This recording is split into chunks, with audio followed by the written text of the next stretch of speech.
सत्य भले ही सूली पर हो, सत्य भले ही सूली पर हो, सत्य सत्य कहलाएगा। असत्य भले सिंहासन पर हो, एक दिन रसातल में मिल जाएगा, एक दिन रसातल में मिल जाएगा। हिरण्यकश्यप और प्रहलाद के बारे में आता है।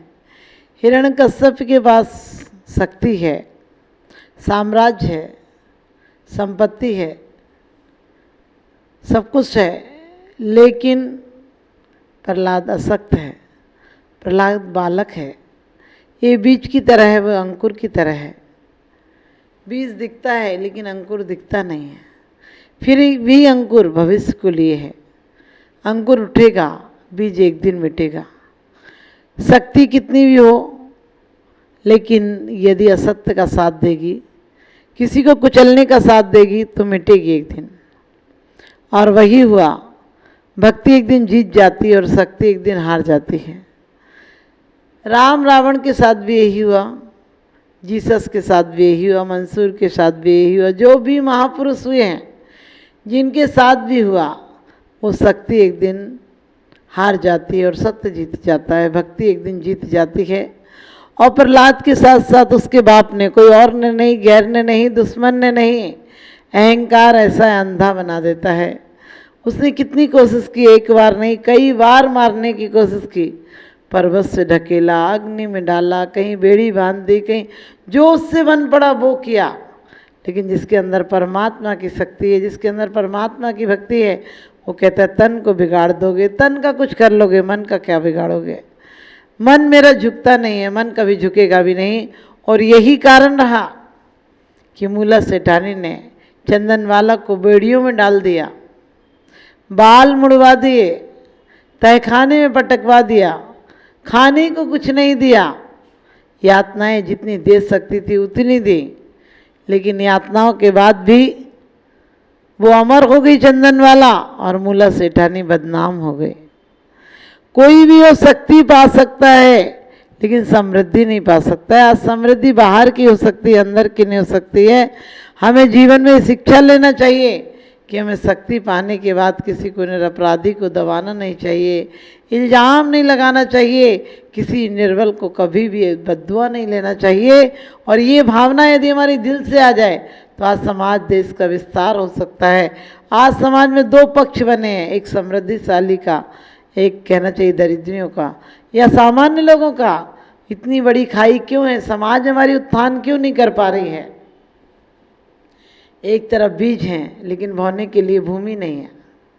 उनके पास वो कोमल पल्लव नहीं है जो कि फूट सके, टूट सके। बीज और अंकुर में यही फर्क होता है। अंकुर टूट जाता है, मिट जाता है, इसलिए एक दिन फिर से बीज बन जाता है और एक बीज कई बीज लेकर आता है। और जो अहंकारी होता है वो एक बीज को भी समाप्त करके जाता है। वह अपने अहंकार में चाहता है बहुत फूल जाएंगे, फल जाएंगे, लेकिन उसके बाद भी वो फल फूल नहीं पाता है, मिट जाता है। केकई हो, कोई भी हो, किसी के साथ भी कोई अत्याचार किए गए हों, और चाहे कुछ भी समृद्धि पाली हो, लेकिन समृद्धि अकेली नहीं जीतती है जब तक कि उसके साथ सत्य नहीं हो, नम्रता नहीं हो। अहंकार जब जब रहता है तब तब टूटता है। जिस जिस व्यक्ति का अहंकार रहा है, कहा भी है, बीजिरा के फल भोगवे, ज्यों किसान जगमाए, त्यों चक्रीन प्रस्तुत करे, धर्म विसारे नाय। जो चक्री नप सुख करे, धर्म विसार नाय, कि सुख को भोगता है लेकिन धर्म को नहीं विसारता है। आज का आदमी धर्म को विसारे हुए, धर्म के लिए उस पर टाइम नहीं है, आत्मोत्थान के लिए टाइम नहीं है। आज आत्मा के लिए 2 मिनट से उबासी आती हैं। लोग कहते नींद नहीं आती, हमने कहा प्रवचन में आया करो, नींद आ जाएगी। लोग कहते उसमें कैसे नींद आएगी, आपके प्रवचन में तो नींद नहीं आती है। मैंने कहा वैसे भी जाया करो प्रवचन में, क्योंकि आज तक तुम्हें अच्छी बातें अच्छी नहीं लगती हैं। निंदा चुगली हो रही हो तो और कान लगा के पूछती हो और क्या हुआ, और बताओ इसके आगे क्या हुआ। और असत्य को भी सत्य मान लेते हो, और जहाँ प्रशंसा हो रही हो, किसी की बढ़ोतरी हो रही हो, वहाँ सत्य को भी असत्य बताने की कोशिश करते हो। सोचते हो कितना असत्य घोषित किया जाए, किस प्रकार से इसे दलील दी जाए। आपने देखा सत्य की दलील आपके गले नहीं उतरती है। कोई कहे ब्रह्मचारी है, त्यागी है, तपस्वी, आप कहते क्या प्रमाण है? और कोई कह दे हिंसक है, अपराधी है, चोर है, व्यभिचारी है, तो आप कहते हाँ होगा, तभी तो लोग कह रहे हैं। आप इससे अपनी दुर्बल मानसिकता का परिचय आपको पाना चाहिए कि आपकी मानसिकता कितनी दुर्बल है। आप सृजन को स्थान नहीं देते। जितना भी सृजन है वो परमात्मा का वरदान है, और जितना भी विध्वंस है, विध्वंसक चाहे कोई देश भले वो सत्ता पाले, लेकिन विध्वंस के बाद क्या हासिल होता है? लोग मरते हैं, शक्ति क्षीण होती है, लोगों के कामों पर, व्यापारों पर असर पड़ता है। आज भी आप देख रहे हैं, हमारे आचार्यों ने पहले ही कहा है, राज्य समाज महाग कारण बैर बढ़ा बनहारा, वेश्या समलक्ष्मी अति चंचल या का कौन पतिहारा। आचार्यों ने कहा राज्य समाज महाग कारण, राज्य के कारण कितने लोगों ने अपने परिवार के, अपने भाई को, अपने बाप को कितने कष्ट दिए हैं। औरंगजेब ने अपने बाप को मार दिया, अपने भाई को कष्ट दिए, लेकिन दारा का त्याग आज भी अमर है। दारा जब अंतिम दिन उसे मौत के लिए ले जाया जा रहा था, तो दारा के पास जो होता था रोज फकीरों को बांटता था। उस दिन भी जो था वो बांट रहा था, लेकिन एक फकीर ने कहा कि हुजूर सर्दी है, चादर मिल जाता। उन्होंने अपना चादर दे दिया, और लोगों ने कहा क्या बात कर दी, आपने अपना चादर दे दिया? अरे आज तो बहुत सर्दी है और आपको फिर मौत भी। उन्होंने कहा मौत है तो उसके पहले चादर को सार्थक कर लूँ, जब छूटनी है 2-4 घंटे में तो क्या फ़र्क पड़ता है। लेकिन आज सोच कर देखना, हम किसी को पाई नहीं देना चाहते हैं। आज समाजों में, परिवारों में, नौकर मालिक में क्यों हत्याएं हो जाती हैं, क्यों दुराव हो जाते, क्यों तकरार हो जाते? क्योंकि हमें एक अंश भी नहीं देना चाहते हैं। और ये राज्य सत्ता के लिए आज इतने राजा, आपने देखा चाहे कोई भी राजा हो, उस राज्य को पाना है। अरे राज्य तो राज्य होता है, उसमें क्या फ़र्क पड़ता है? ज़मीनें कभी किसी की बढ़ती है क्या? ज़मीनें कभी नहीं कहती तुम हमारे हो, और तुम ज़मीनों के पीछे पागल हो जाते हो। तुम रजिस्ट्रियों को सीने से लगाए फिरते हो, उस कागज़ के टुकड़े के लिए करोड़ों रुपया खर्च कर देते हो, और सत्ता पाने के बाद तुम्हें अभिमान आ जाता है। कभी ऐसी सत्ता स्वयं की सत्ता के लिए स्वाभिमान जगाया होता तो अभिमान नष्ट हो जाता, तुम्हारी नकारात्मक विध्वंसक शक्ति नष्ट हो जाती। लोग हमेशा कहते हैं कि क्रोध को हटाओ, मान को हटाओ, माया को हटाओ। मैंने कही नहीं, इन्हें सृजन में लगाओ।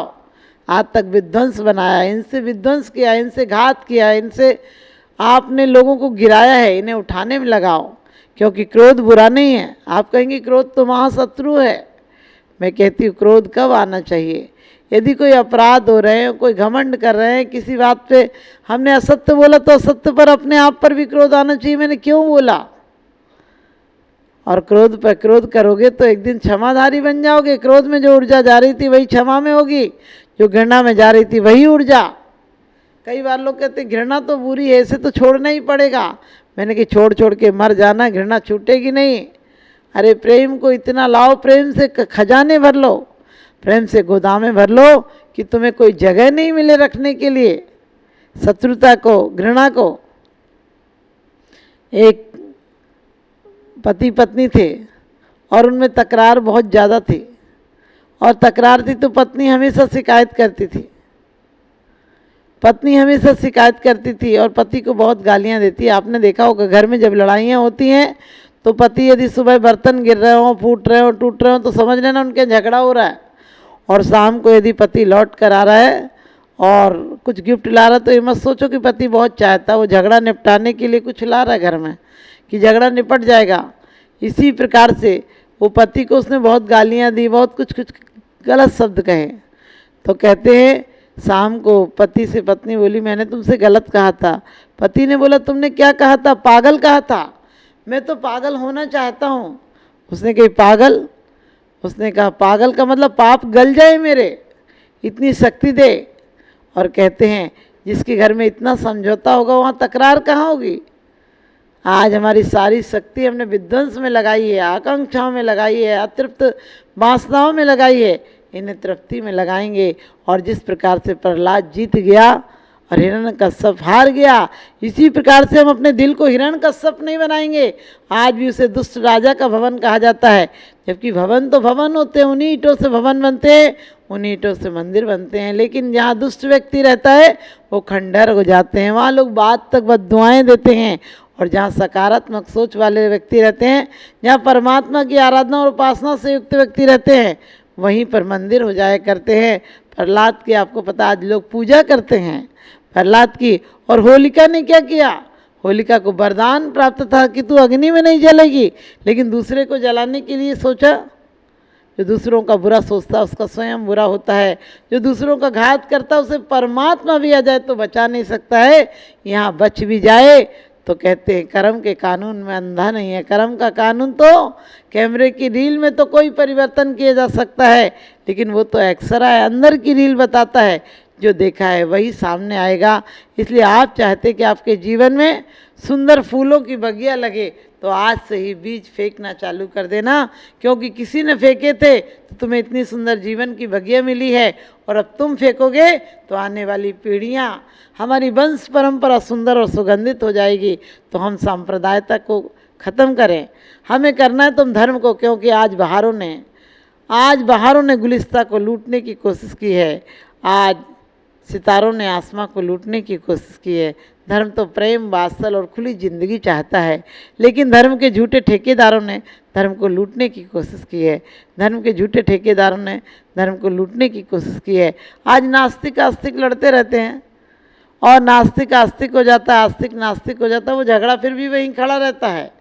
एक अध्यक्ष पे इल्ज़ाम लगाते हैं, दूसरा अध्यक्ष बन जाता है, वो इल्ज़ाम वहीं के वहीं खड़े रहते हैं। एक के दूसरे पर लग जाते हैं। तो समाजों में इल्ज़ाम नहीं लगाएं, तारीफ़ करें। एक दूसरे के यदि गलत काम भी हो जाएं तो अपने बच्चों की तरह, जिस दिन तुम्हारे अंदर इतनी सकारात्मक सोच हो जाएगी, इतनी सोच बढ़िया हो जाएगी, उस दिन सच मानना यही कांटों से ज़िंदगी फूलों का गुलदस्ता हो जाएगी। क्योंकि एक एक फूल मिलते हैं तो गुलदस्ता हो जाता है। आप लोग भी अपने कांटों से ज़िंदगी को गुलदस्ता बनाएं। और कहते हैं जो मरुद्यान, जो बीहड़ है उसे मधुवन बनाएं। आपका जीवन सुंदर सुव्यवस्थित हो, हमारी यही आप सबको आशीर्वाद है। और आज से ही इसका शुभारंभ करें। जितने लोगों से दुश्मनी है उसे प्रेम में तब्दील करने की कोशिश करें। आपका जीवन आज सुंदर हो जाएगा। और जो चीज़ें हैं उसे परमात्मा को धन्यवाद देना शुरू करें, वो और देगा, इतना देगा कि तुम संभाल नहीं पाओगे। इसलिए अच्छाइयों को संभालो, बुराइयों को छोड़ो। आप सबका जीवन भला बने और सुंदर बने, बड़ा बने, यही हमारी शुभकामना है।